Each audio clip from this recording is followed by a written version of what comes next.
ষষ্ঠ পর্ব।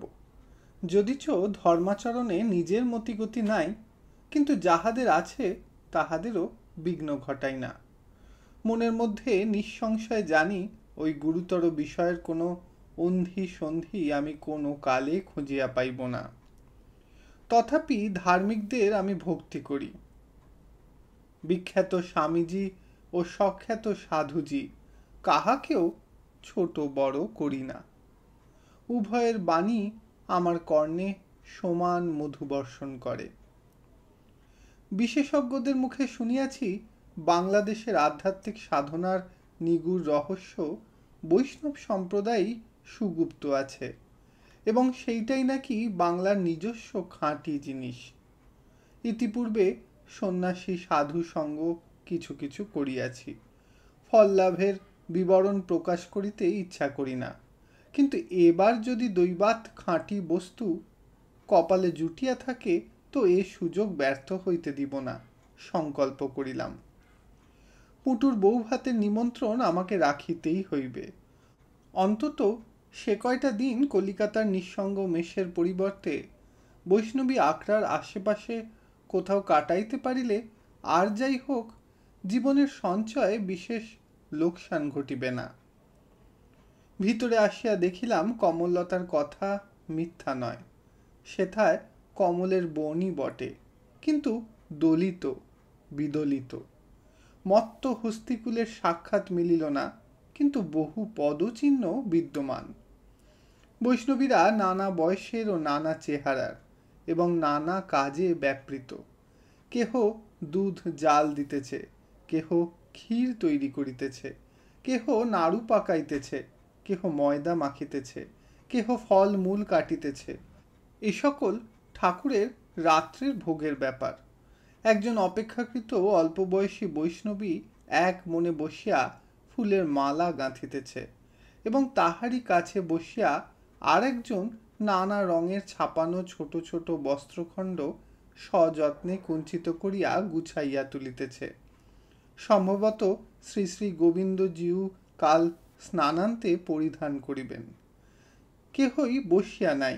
তাহাদের কাজের আগ্রহ ও একাগ্রতা দেখিলে আশ্চর্য হইতে হয়।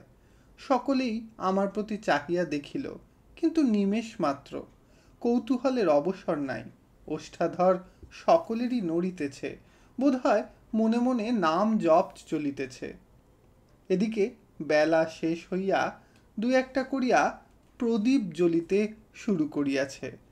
কমললতা কহিল, চলো ঠাকুর, নমস্কার করে আসবে। কিন্তু আচ্ছা, তোমাকে কি বলে ডাকবো বলো তো? নতুন গোসাই বলে ডাকলে হয় না? বলিলাম, কেন হবে না? তোমাদের এখানে গহর পর্যন্ত যখন গহর গোসাই হয়েছে, তখন আমি তো অন্তত বামুনের ছেলে। কিন্তু আমার নিজের নামটা কি দোষ করলে?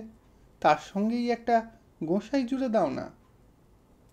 কমললতা মুখ টিপিয়া হাসিয়া বলিল, সে হয় না ঠাকুর, সে হয় না। ও নামটা আমার ধরতে নেই, অপরাধ হয়, এসো। আমি কহিলাম, তা যাচ্ছি, কিন্তু অপরাধটা কিসের? সে কহিল, কিসের তা তোমার শুনে কি হবে? আচ্ছা মানুষ তো। যে বৈষ্ণবীটি মালা গাঁথিতে ছিল সে ফিক করিয়া হাসিয়া ফেলিয়াই মুখ নিচু করিল। ঠাকুর ঘরে কালো পাথর ও পিতলের রাধা কৃষ্ণ যুগল মূর্তি, একটি নয় অনেকগুলি। এখানেও জন ৫-৬ বৈষ্ণবী কাজে নিযুক্ত। আরতির সময় হইয়া আসিতেছে, নিঃশ্বাস ফেলিবার অবকাশ নাই। ভক্তি ভরে যথারীতি প্রণাম করিয়া বাহির হইয়া আসিলাম। ঠাকুর ঘরটি ছাড়া অন্য সব ঘরগুলি মাটির, কিন্তু সযত্ন পরিচ্ছন্নতার সীমা নাই। বিনা আসনে কোথাও বসিতেই সংকোচ হয় না। তথাপি কমললতা পূবের বারান্দার একধারে আসন পাতিয়া দিল, কহিল, বসো, তোমার থাকবার ঘরটা একটু গুছিয়ে দিয়ে আসি। আমি জিজ্ঞাসা করিলাম, আমাকে এখানেই আজ থাকতে হবে নাকি? সে কহিল, কেন, ভয় কি? আমি থাকতে তোমার কষ্ট হবে না। বলিলাম, কষ্টের জন্য নয়, কিন্তু গহর রাগ করবে যে। বৈষ্ণবী কহিল, সে ভার আমার। আমি ধরে রাখলে তোমার বন্ধু একটুও রাগ করবে না। এই বলিয়া সে হাসিয়া চলিয়া গেল। একাকী বসিয়া অন্যান্য বৈষ্ণবীদের কাজ দেখিতে লাগিলাম। বাস্তবিকই তাহাদের সময় নষ্ট করিবার সময় নাই। আমার দিকে কেহ ফিরিয়াও চাহিল না। মিনিট 10 পরে কমললতা যখন ফিরিয়া আসিল, তখন কাজ শেষ করিয়া সকলে উঠিয়া গেছে। জিজ্ঞাসা করিলাম, তুমি মঠের কর্ত্রী নাকি? কমললতা জিভ কাটিয়া কহিল, আমরা সবাই গোবিন্দজির দাসী, কেউ ছোট বড় নই। এক একজনের এক একটা ভার, আমার ওপর প্রভু এই ভার দিয়েছেন। এই বলিয়া সে মন্দিরের উদ্দেশ্যে হাত জোর করিয়া কপালে ঠেকাইল, বলিল, এমন কথা আর কখনো মুখে এনো না। আমি বলিলাম, তাই হবে। আচ্ছা, বড় গোসাই, গহর গোসাই এদের দেখছি না কেন? বৈষ্ণবী কহিল, তারা এলেন বলে নদীতে স্নান করতে গেছেন। আমি জিজ্ঞাসা করিলাম, এই রাত্রে আর ওই নদীতে? বৈষ্ণবী বলিল, হ্যাঁ। আমি জিজ্ঞাসা করিলাম, গহরও? সে কহিল, হ্যাঁ, গহর গোসাইও। আমি জিজ্ঞাসা করিলাম, কিন্তু আমাকেই বা স্নান করালে না কেন? বৈষ্ণবী হাসিয়া বলিল, আমরা কাউকে স্নান করাইনে, তারা আপনিই করে। ঠাকুরের দয়া হলে তুমিও একদিন করবে, সেদিন মানা করলেও শুনবে না। বলিলাম, গহর ভাগ্যবান, কিন্তু আমার তো টাকা নেই, আমি গরিব লোক, আমার প্রতি হয়তো ঠাকুরের দয়া হবে না। বৈষ্ণবী ইঙ্গিতটা বোধহয় বুঝিল এবং রাগ করিয়া কি যেন একটা বলিতে গেল, কিন্তু বলিল না। তারপরে কহিল, গহর গোসাই যাই হন, কিন্তু তুমিও গরিব নয়। অনেক টাকা দিয়ে যে পরের কন্যাদায় উদ্ধার করে, ঠাকুর তাকে গরিব ভাবে না। তোমার উপরেও দয়া হওয়া আশ্চর্য নয়। বলিলাম, তাহলে সেটা ভয়ের কথা, তবু কপালে যা লেখা আছে ঘটবে, আটকানো যাবে না। কিন্তু জিজ্ঞাসা করি, কন্যাদায় উদ্ধারের খবর তুমি পেলে কোথায়? বৈষ্ণবী কহিল, আমাদের 5 বাড়িতে ভিক্ষে করে খেতে হয়, আমরা সব খবরই শুনতে পাই। আমি কহিলাম, কিন্তু এ খবর বোধ হয় এখনো পাওনি যে টাকা দিয়ে দায় উদ্ধার করতে আমার হয়নি। বৈষ্ণবী কিছু বিস্মিত হইল, কহিল, না, এ খবর পাইনি। কিন্তু হলো কি, বিয়ে ভেঙে গেল? হাসিয়া কহিলাম, বিয়ে ভাঙেনি, কিন্তু ভেঙেছেন কালিদাস বাবু। বরের বাপ নিজে পরের ভিক্ষের দানে ছেলে বেচা পণের কড়ি হাত পেতে নিতে তিনি লজ্জা পেলেন। আমিও বেঁচে গেলাম। এই বলিয়া ব্যাপারটা সংক্ষেপে বিবৃত করিলাম। বৈষ্ণবী সবিস্ময়ে কহিল, বলো কি গো, এ যে অঘটন ঘটল? বলিলাম, ঠাকুরের দয়া। শুধু কি গহর গোসাইজি অন্ধকারে পচা নদীর জলে ডুব মারবে আর সংসারের কোথাও কোনো অঘটন ঘটবে না? তার লীলাই বা প্রকাশ পাবে কি করে বলতো? বলিয়াই কিন্তু বৈষ্ণবীর মুখ দেখিয়া বুঝিলাম কথাটা আমার ভালো হয় নাই, মাত্রা ছাড়াইয়া গেছে। বৈষ্ণবী কিন্তু প্রতিবাদ করিল না, শুধু হাত তুলিয়া মন্দিরের উদ্দেশ্যে নিঃশব্দে নমস্কার করিল, যেন অপরাধের মার্জনা ভিক্ষা করিল। সম্মুখ দিয়া একজন বৈষ্ণবী মস্ত এক থালা লুচি লইয়া ঠাকুর ঘরের দিকে গেল। দেখিয়া কহিলাম, আজ তোমাদের সমারোহ ব্যাপার, বোধহয় বিশেষ কোনো পর্বদিন, তাই না?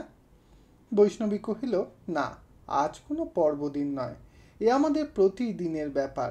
ঠাকুরের দয়ার অভাব কখনো ঘটে না। কহিলাম, আনন্দের কথা, কিন্তু আয়োজনটা বোধ করি রাত্রেই বেশি করে করতে হয়।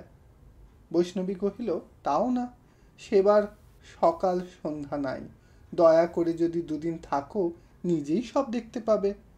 দাসীর দাসী আমরা, ওর সেবা করা ছাড়া সংসারে আর তো আমাদের কোনো কাজ নেই। এই বলিয়া সে মন্দিরের দিকে হাত জোর করিয়া আর একবার নমস্কার করিল। জিজ্ঞাসা করিলাম, সারাদিন কি তোমাদের করতে হয়? বৈষ্ণবী কহিল, এসে যা দেখলে তাই। কহিলাম, এসে দেখলাম বাটনা বাটা, কুটনো কোটা, দুধ জাল দেওয়া, মালা গাঁথা, কাপড় রং করা, এমনি অনেক কিছু। তোমরা সারাদিন কি শুধু এই করো?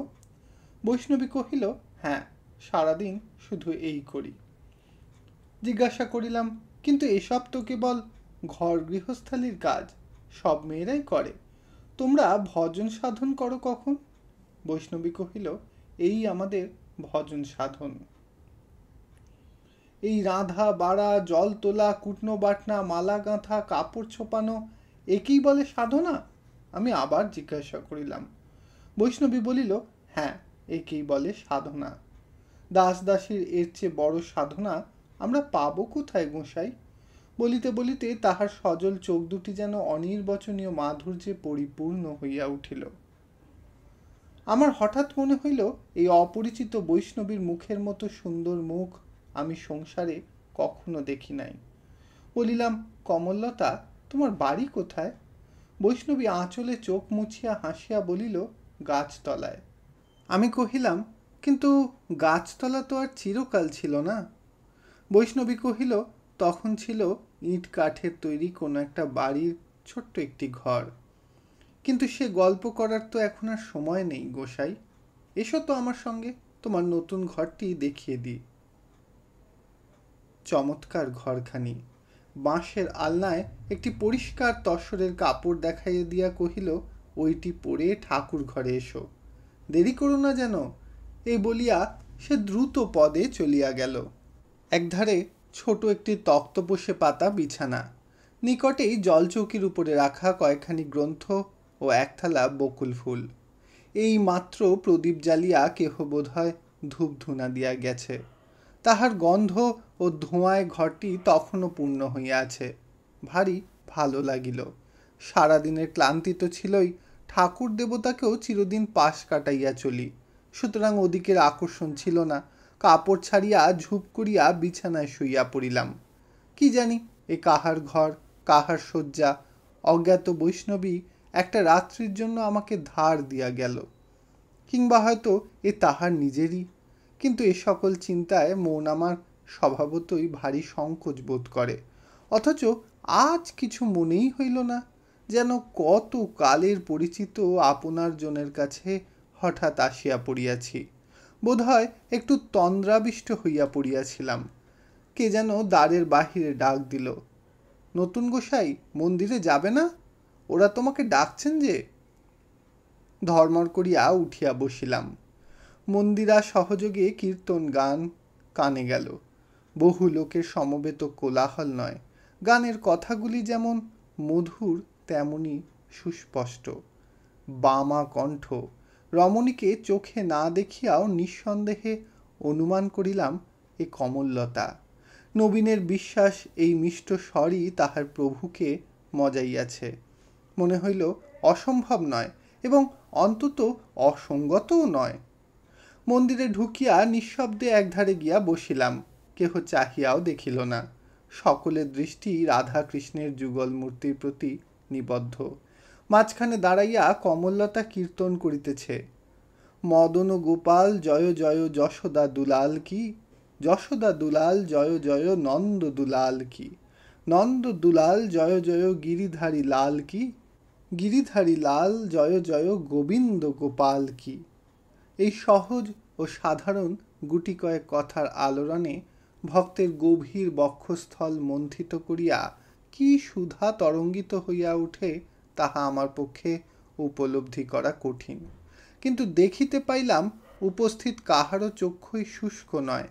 গায়িকার দুই চক্ষু প্লাবিত করিয়া দরদর ধারে অশ্রু ঝরিতেছে, এবং ভাবের গুরু ভারে তাহার কণ্ঠস্বর মাঝে মাঝে যেন ভাঙিয়া পড়িল বলিয়া। এই সকল রসের রসিক আমি নই, কিন্তু আমারও মনের ভিতরটা হঠাৎ যেন কেমন ধারা করিয়া উঠিল। বাবাজি দ্বারিকা দাস মুদিত নেত্রে একটা দেয়ালে ঠেস দিয়া বসিয়াছিলেন।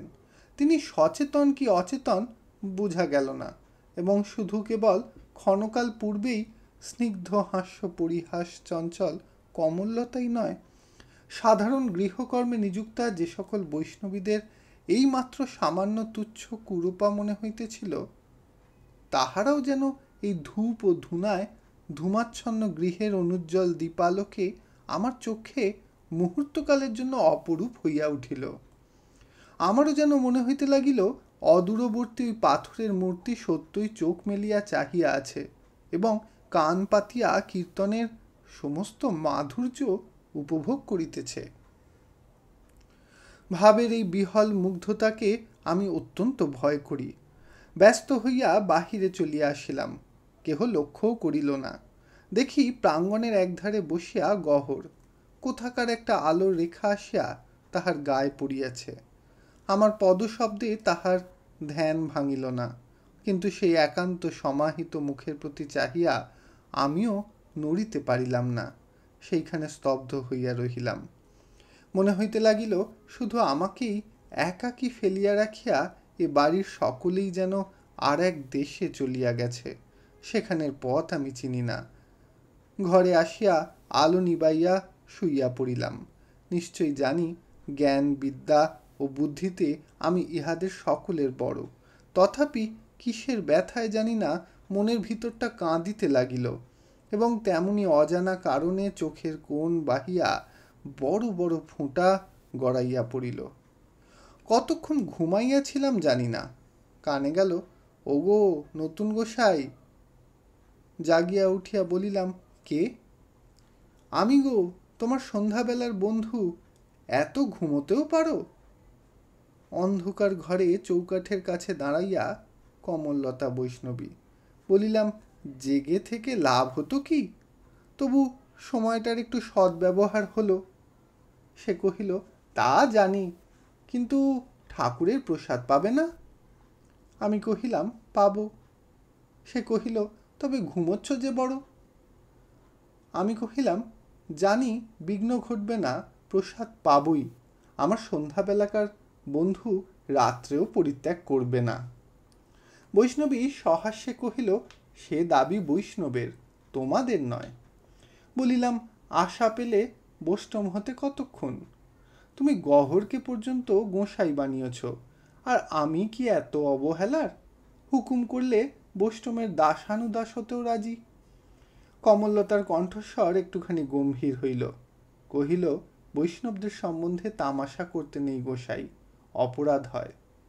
গহর গোসাইজিকেও তুমি ভুল বুঝেছ। তার আপন লোকেরাও তাকে কাফের বলে, কিন্তু তারা জানে না সে খাঁটি মুসলমান। বাপ পিতামহর ধর্মবিশ্বাস সে ত্যাগ করেনি। আমি কহিলাম, কিন্তু তার ভাব দেখে তো তা মনে হয় না। বৈষ্ণবী কহিল, সেইটেই আশ্চর্য। কিন্তু আর দেরি করো না, এসো। একটু ভাবিয়া কহিল, কিংবা প্রসাদ না হয় তোমাকে এখানেই দিয়ে যাই, কি বলো? বলিলাম, আপত্তি নেই, কিন্তু গহর কোথায়? সে থাকে তো দুজনকে একত্রেই দাও না। সে কহিল, তার সঙ্গে বসে খাবে? আমি কহিলাম, চিরকালই তো খাই। ছেলেবেলায় ওর মা আমাকে অনেক ফলার মেখে দিয়েছে। তোমাদের প্রসাদের চেয়ে সে তখন কম মিষ্টি হতো না। তাছাড়া গহর ভক্ত, গহর কবি, কবির জাতের খোঁজ করতে নেই। অন্ধকারেও মনে হইল বৈষ্ণবী একটা নিঃশ্বাস চাপিয়া ফেলিল। তারপরে কহিল, গহর গোসাইজি নেই, কখন চলে গেছে আমরা জানতে পারিনি। কহিলাম, গহরকে দেখলাম সে উঠানে বসে, তাকে কি তোমরা ভেতরে যেতে দাও না? বৈষ্ণবী কহিল, না। বলিলাম, গহরকে আজ আমি দেখেছি। কমললতা, আমার তামাশাতে তুমি রাগ করলে, কিন্তু তোমাদের ঠাকুরের সঙ্গে তোমরাও বড় কম তামাশা করছো না। অপরাধ শুধু একটা দিকেই হয় তা নয়।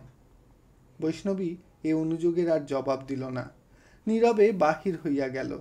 অল্প একটুখানি পরেই সে অন্য একটি বৈষ্ণবীর হাতে আলো ও আসন এবং নিজে প্রসাদের পাত্র লইয়া প্রবেশ করিল। কহিল, অতিথি সেবার ত্রুটি হবে নতুন গোসাই, কিন্তু এখানকার সমস্তই ঠাকুরের প্রসাদ।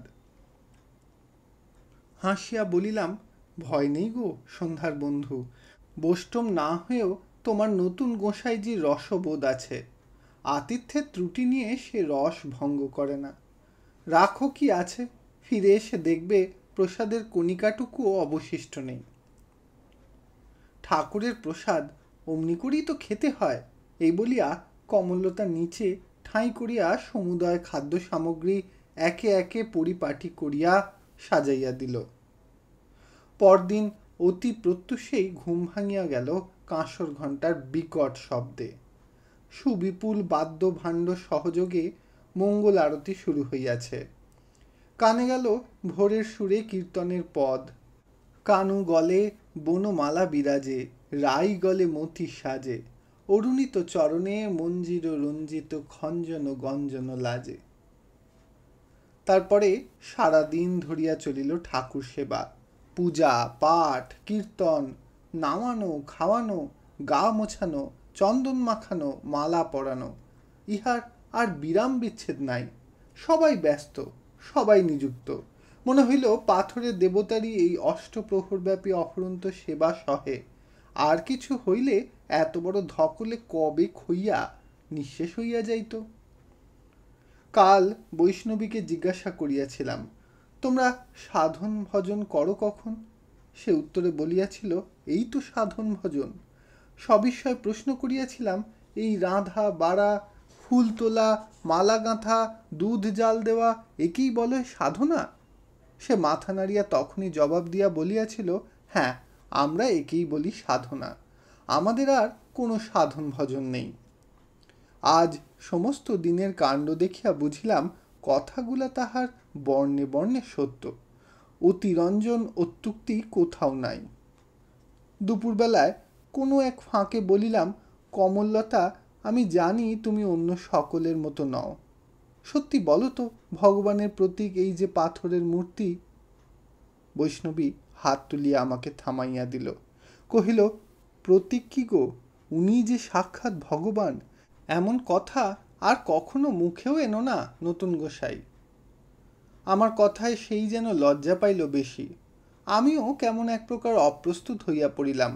তবুও আস্তে আস্তে বলিলাম, আমি তো জানি নে, তাই জিজ্ঞাসা করছি। তোমরা কি সত্যই ভাবো ওই পাথরের মূর্তির মধ্যেই ভগবানের শক্তি এবং চৈতন্য? তার আমার এ কথাটাও সম্পূর্ণ হইতে পাইল না। সে বলিয়া উঠিল, ভাবতে যাব কিসের জন্যে গো? এ যে আমাদের প্রত্যক্ষ। সংস্কারের মোহ তোমরা কাটাতে পারো না বলেই ভাবো রক্ত মাংসের দেহ ছাড়া চৈতন্যের আর কোথাও থাকবার জো নেই। কিন্তু তা কেন? আর এও বলি, শক্তি আর চৈতন্যর হদিশ কি তোমরাই সবখানি পেয়ে বসে আছো যে বলবে পাথরের মধ্যে তার জায়গা হবে না? হয় গো হয়, ভগবানের কোথাও থাকতেই বাধা পড়ে না, নইলে তাকে ভগবান বলতে যাব কেন বলো তো? যুক্তি হিসাবে কথাগুলো স্পষ্টও নয়, পূর্ণও নয়, কিন্তু এ তো তা নয়। এ তাহার জীবন্ত বিশ্বাস। তাহার সেই জোর ও অকপট উক্তির কাছে হঠাৎ কেমন ধারা থতমত খাইয়া গেলাম। তর্ক করিতে প্রতিবাদ করিতে সাহস হইল না, ইচ্ছাও করিল না। বরঞ্চ ভাবিলাম, সত্যিই তো, পাথরই হোক আর যাই হোক, এমন পরিপূর্ণ বিশ্বাসে আপনাকে একান্ত সমর্পণ না করিতে পারিলে বৎসরের পর বৎসর দিনান্ত ব্যাপী এই অবিচ্ছিন্ন সেবার জোর পাইত ইহারা কি করিয়া? ইহারা শিশু তো নয়, ছেলে খেলার এই মিথ্যা অভিনয় দ্বিধাগ্রস্ত মন যে শ্রান্তির অবসাদে দুদিনেই এলাইয়া পড়িত। কিন্তু সে তো হয় নাই, বরঞ্চ ভক্তি ও প্রীতির অখণ্ড একাগ্রতায় আত্মনিবেদনের আনন্দ উৎসব ইহাদের বাড়িয়াই চলিয়াছে। এ জীবনে পাওয়ার দিক দিয়া সে কি তবে সবই ভুয়া, সবই ভুল, সবই আপনাকে ঠকানো? বৈষ্ণবী কহিল, কি গোসাই, কথা কও না যে? বলিলাম, ভাবছি। সে জিজ্ঞাসা করিল, কাকে ভাবছ? কহিলাম, ভাবছি তোমাকেই। সে কহিল, ইস, বড় সৌভাগ্য যে আমার। একটু পরে কহিল, তবুও থাকতে চাও না? কোথায় কোন বর্মাদের দেশে চাকরি করতে যেতে চাও? চাকরি করবে কেন? বলিলাম, আমার তো মঠের জমি জমাও নেই, মুগ্ধ ভক্তের দলও নেই, খাবো কি? সে কহিল, ঠাকুর দেবেন। কহিলাম, অত্যন্ত দুরাশা, কিন্তু তোমাদেরও যে ঠাকুরের ওপর খুব ভরসা তাও তো মনে হয় না, নইলে ভিক্ষে করতে যাবে কেন? বৈষ্ণবী কহিল, যাই, তিনি দেবার জন্যে হাত বাড়িয়ে দৌড়ে দৌড়ে দাঁড়িয়ে থাকেন বলে, নইলে নিজেদের গরজ নেই। থাকলে যেতুম না, না খেয়ে শুকিয়ে মরলেও না। কহিলাম, কমললতা, তোমার দেশ কোথায়? সে কহিল, কালকেই তো বলেছি গোসাই, ঘর আমার গাছতলায়, দেশ আমার পথে পথে। আমি জিজ্ঞাসা করিলাম, তাহলে গাছতলায় আর পথে পথে না থেকে মঠে থাকো কিসের জন্যে? সে কহিল, অনেক দিন পথে পথেই ছিলুম গোসাই, সঙ্গী পাই তো আবার একবার পথই সম্বল করি। বলিলাম, তোমার সঙ্গীর অভাব এ কথা তো বিশ্বাস হয় না কমললতা। যাকে ডাকবে সেই যে রাজি হবে। বৈষ্ণবী হাসি মুখে কহিল, তোমাকে ডাকছি নতুন গোসাই, রাজি হবে? আমিও হাসিলাম, বলিলাম, হ্যাঁ রাজি। নাবালক অবস্থায় যে লোক যাত্রার দলকে ভয় করেনি, সাবালক অবস্থায় তার বষ্টমীকে ভয় কি? সে কহিল, যাত্রার দলেও ছিলে নাকি? কহিলাম, হ্যাঁ। সে কহিল, তাহলে তো গান গাইতেও পারো। আমি কহিলাম, না, অধিকারী অতটা দূর এগোতে দেয়নি, তার আগেই জবাব দিয়েছিল। তুমি অধিকারী হলে কি হতো বলা যায় না। বৈষ্ণবী হাসিতে লাগিল, বলিল, আমিও জবাব দিতুম। সে যাক, এখন আমাদের একজন জানলেই কাজ চলে যাবে। এদেশে যেমন তেমন করেও ঠাকুরের নাম নিতে পারলে ভিক্ষের অভাব হয় না। চলো না গোসাই, বেরিয়ে পড়া যাক। বলেছিলে শ্রী বৃন্দাবন ধাম কখনো দেখনি, চলো তোমাকে দেখিয়ে নিয়ে আসি। অনেক দিন ঘরে বসে কাটলো, পথের নেশা আবার যেন টানতে চায়। সত্যি যাবে নতুন গোসাই? হঠাৎ তাহার মুখের পানে চাহিয়া ভারী বিস্ময় জন্মিল। কহিলাম, পরিচয় তো এখনো আমাদের 24 ঘন্টা পার হয়নি, আমাকে এতটা বিশ্বাস হলো কি করে? বৈষ্ণবী কহিল, 24 ঘন্টা তো কেবল এক পক্ষেই নয় গোসাই, ওটা দুপক্ষেই। আমার বিশ্বাস পথে প্রবাসে আমাকেও তোমার অবিশ্বাস হবে না। কাল পঞ্চমী, বেরিয়ে পড়বার ভারী শুভ দিন, চলো। আর পথের ধারে রেলের পথ তো রইলই, ভালো না লাগে ফিরে এসো, আমি বারণ করব না। একজন বৈষ্ণবী আসিয়া খবর দিল, ঠাকুরের প্রসাদ ঘরে দিয়ে আসা হয়েছে। কমলতা বলিল, চলো তোমার ঘরে গিয়ে বসি গে। আমি কহিলাম, আমার ঘর? তাই ভালো। আর একবার তাহার মুখের পানে চাহিয়া দেখিলাম। এবার আর সন্দেহের লেশ মাত্র রহিল না যে সে পরিহাস করিতেছে না। আমি যে মাত্র উপলক্ষ তাহাও নিশ্চিত, কিন্তু যে কারণেই হোক এখানের বাঁধন ছিঁড়িয়া এই মানুষটি পলাইতে পারিলেই যেন বাঁচে, তাহার এক মুহূর্ত বিলম্ব সহিতেছে না। ঘরে আসিয়া খাইতে বসিলাম। অতি পরিপাটি প্রসাদ। পলায়নের ষড়যন্ত্রটা জমিত ভালো, কিন্তু কে একজন অত্যন্ত জরুরি কাজে কমললতাকে ডাকিয়া লইয়া গেল। সুতরাং একাকী মুখ বুঝিয়াই সেবা সমাপ্ত করিতে হইল। বাহিরে আসিয়া কাহাকেও বড় দেখিতে পাই না। বাবাজি দ্বারিকা দাসী বা গেলেন কোথায়? 2-4 জন প্রাচীন বৈষ্ণবী ঘোরাঘুরি করিতেছে। কাল সন্ধ্যায় ঠাকুর ঘরে ধোঁয়ার ঘোরে ইহাদেরই বোধহয় অপ্সরা মনে হইয়াছিল, কিন্তু আজ দিনের বেলায় কড়া আলোতে কল্লকার সেই আধ্যাত্ম সৌন্দর্য বোধটা তেমন অটুট রহিল না। গাটা কেমন করিয়া উঠিল। সোজা আশ্রমের বাহিরে চলিয়া আসিলাম। সেই শৈবালাচ্ছন্ন শীর্ণকায়া মন্দস্রোতা সুপরিচিতা স্রোতস্বতী এবং সেই লতাগুল্ম কণ্টকাকীর্ণ তটভূমি এবং সেই সর্প সংকুল সুদৃঢ় বেত সকুঞ্জ ও সুবিস্তৃত বেণুবন। দীর্ঘকালের অনভ্যাসবশত গা ছমছম করিতে লাগিল। অন্যত্র যাইবার উপক্রম করিতেছি, কোথায় একটি লোক আড়ালে বসিয়াছিল, উঠিয়া কাছে আসিয়া দাঁড়াইল। প্রথমটা আশ্চর্য হইলাম, এই জায়গাতেও মানুষের থাকে। লোকটির বয়স হয়তো আমারই মতো, আবার বছর দশকের বেশি হওয়াও বিচিত্র নয়। খর্বাকৃতি রোগা গড়ন, গায়ের রংটা খুব কালো নয় বটে, কিন্তু মুখের নিচের দিকটা যেমন অস্বাভাবিক রকমের ছোট, চোখের ভ্রু দুটাও তেমনি অস্বাভাবিক রকমের দীর্ঘে প্রস্থে বিস্তীর্ণ। বস্তুত এত বড় ঘন মোটা ভুরু যে মানুষের হয়, ইতিপূর্বে এ জ্ঞান আমার ছিল না। দূর হইতে সন্দেহ হইয়াছিল, হয়তো প্রকৃতির কোনো হাস্যকর খেয়ালে একজোড়া মোটা গোঁফ ঠোঁটের বদলে লোকটার কপালে গজাইয়াছে। গলাজোড়া মোটা তুলসীর মালা। পোশাক পরিচ্ছদও অনেকটা বৈষ্ণবদের মতো, কিন্তু যেমন ময়লা তেমনই জীর্ণ। মশাই, থমকিয়া দাঁড়াইয়া বলিলাম, আজ্ঞা করুন। সে কহিল, আপনি এখানে কবে এসেছেন শুনতে পারি কি? আমি কহিলাম, পারেন, এসেছি কাল বৈকালে। সে কহিল, রাত্রিতে আখড়াতে ছিলেন বুঝি? আমি কহিলাম, হ্যাঁ ছিলাম। সে কহিল, ওহ। মিনিটখানেক নীরবে কাটিল। পা বাড়াইবার চেষ্টা করিতে লোকটা বলিল, আপনি তো বৈষ্ণব নয়, ভদ্রলোক, আখড়ার মধ্যে আপনাকে থাকতে দিলে যে? বলিলাম, সে খবর তাঁরাই জানেন, তাঁদের জিজ্ঞাসা করবেন। সে কহিল, ও, কমলীলতা থাকতে বললে বুঝি? আমি কহিলাম, হ্যাঁ। সে কহিল, ও, জানেন ওর আসল নাম কি? উষাঙ্গিনী, বাড়ি সিলেটে, কিন্তু দেখায় যেন ও কলকাতার মেয়ে মানুষ। আমার বাড়িও সিলেটে, গাঁয়ের নাম মামুদপুর। শুনবেন ওর স্বভাব চরিত্র? আমি বলিলাম, না। কিন্তু লোকটার ভাবগতিক দেখিয়া এবার সত্যই বিস্ময়াপন্ন হইলাম। প্রশ্ন করিলাম, কমললতার সঙ্গে আপনার কি কোনো সম্বন্ধ আছে? সে কহিল, আছে না। আমি কহিলাম, কি সেটা? লোকটা ক্ষণকাল ইতস্তত করিয়া হঠাৎ গর্জন করিয়া উঠিল। কেন, মিথ্যে নাকি? ও আমার পরিবার হয়।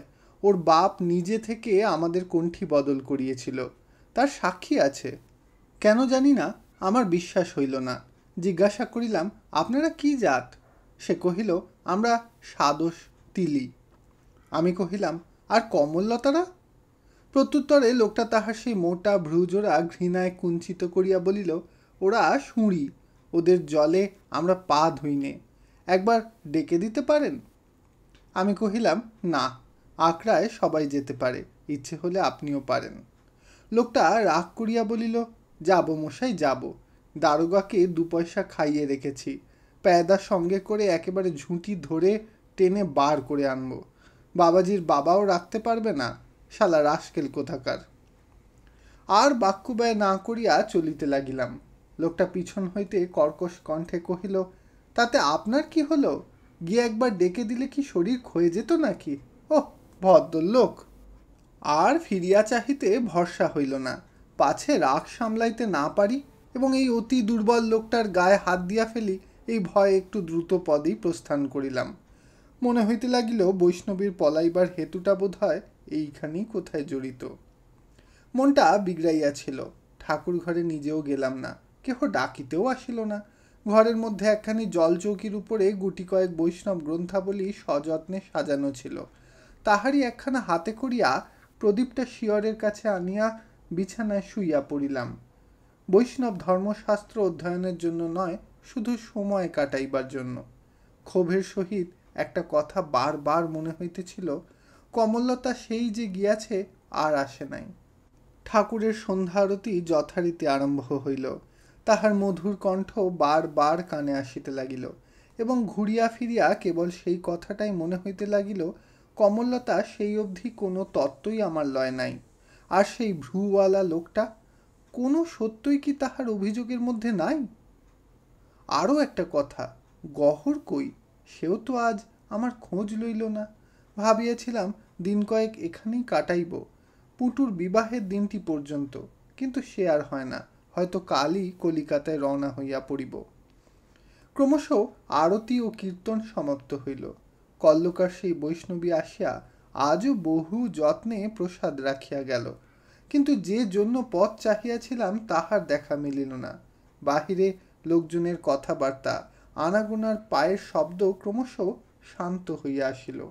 তাহার আসিবার কোনো সম্ভাবনা আর নাই জানিয়া আহার করিয়া হাত মুখ ধুইয়া দীপ নিবাইয়া শুইয়া পড়িলাম।